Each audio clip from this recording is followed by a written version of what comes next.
منزل سورش کمر نصف شب هنگام باریدن باران سیل در دهه منیژه ولایت کوهی هیماچال پردیش فرو ریخت.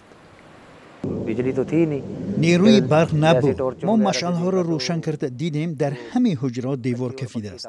رخنه بزرگتر میشد و نزدیک صبحانه فرو ریخت.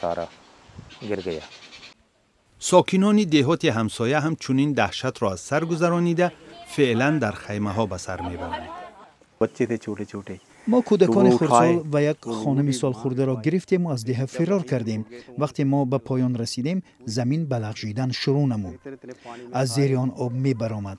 به همدیگر کمک رسانیده از آنجا گریختیم.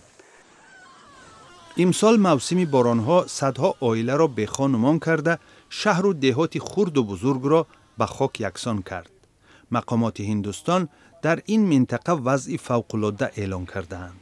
خادمان سازمان‌های خیریه به مردم دهات آسیب دیده غذا و لباس تقدیم می‌کنند.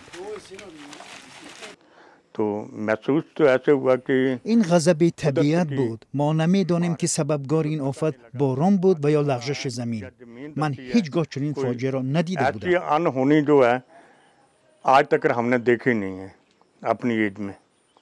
یک پژوهشی که اخیراً در مجله نیچر انتشار گشت از آن گواهی می‌دهد که کم شدن بارش برف و برعکس افزایش بارش باران در نیمکره شمالی عالم خوف آفت‌ها را در مناطق کوهی بیشتر کرده است.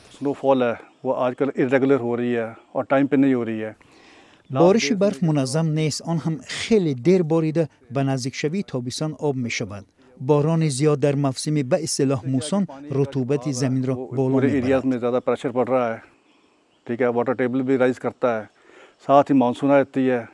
بنیادی با سرعت راه‌ها و شهرها در منطقه‌ای که برای سیاحان جالب است وضع را ناگوارتر می‌کند.